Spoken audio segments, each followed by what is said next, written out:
The untold story of the African wizard and the witches. Once upon a time, the chief was in control of everything that went on in the village. However, he began to lose his control when the magical power of the wizard and witches got stronger day by day.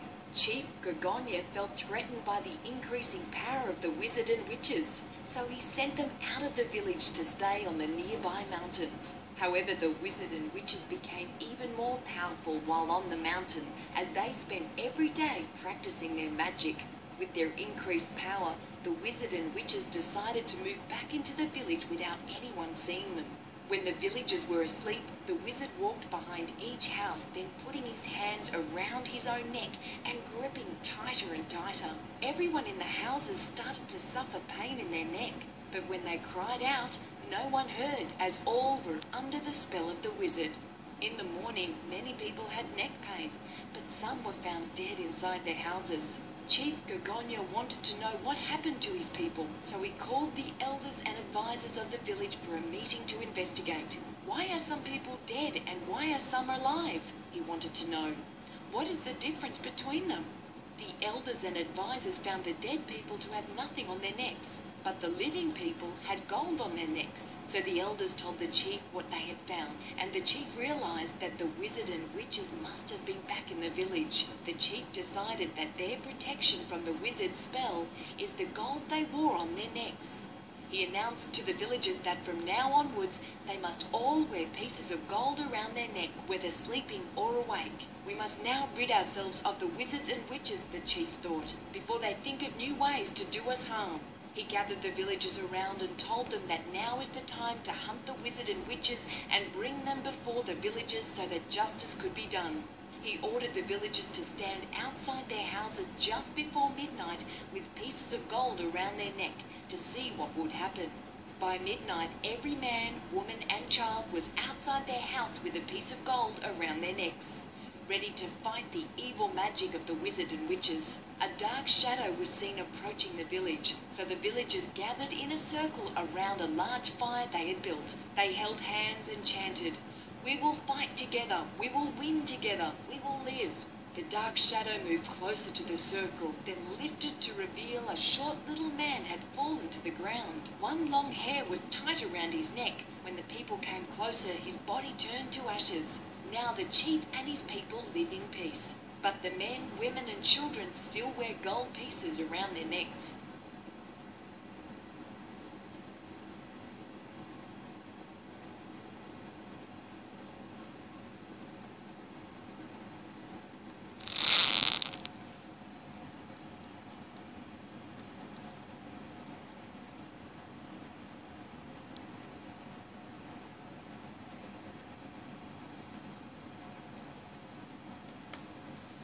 The king and his two sons.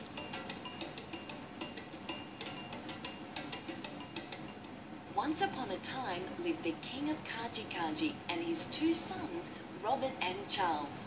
One day the king said to his sons, "I love you two very much, and I want to now ask you a question."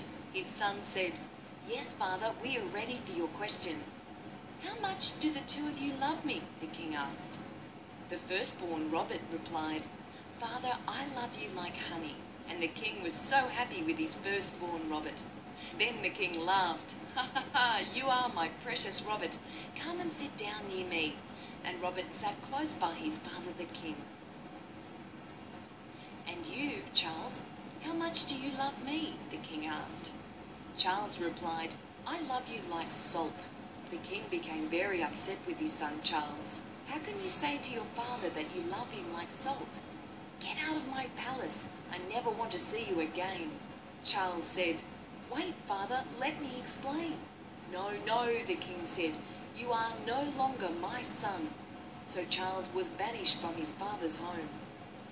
After many years, whilst living in another country, Charles became one of the richest people in the world. When he wanted, he threw a big feast in his mansion, to which he invited kings from many countries. His father was one of the guests, so all of the food was cooked with salt, except for the one prepared for his father, the king of Kaji. When the king of Kaji tasted his food, he asked the waiter, "Please, may I have salt?" The waiter replied, "Excuse me, your majesty, is there no salt in your meal?" "Yes," the king said, "there is no salt in my meal."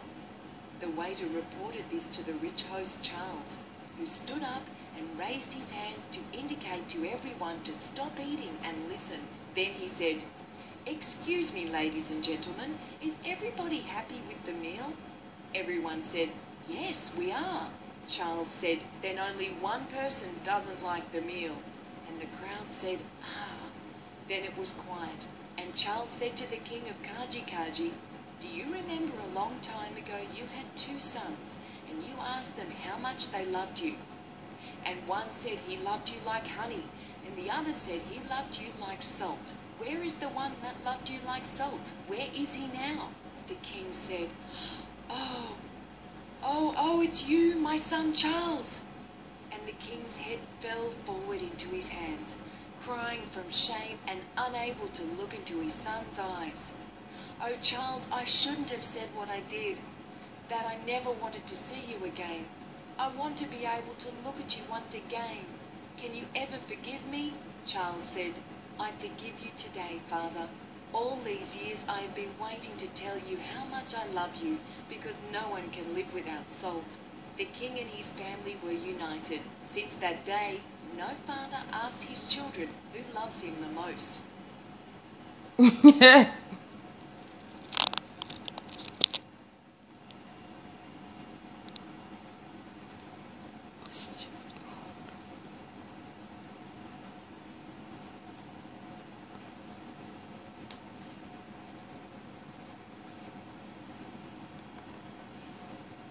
John and the story of his grandfather.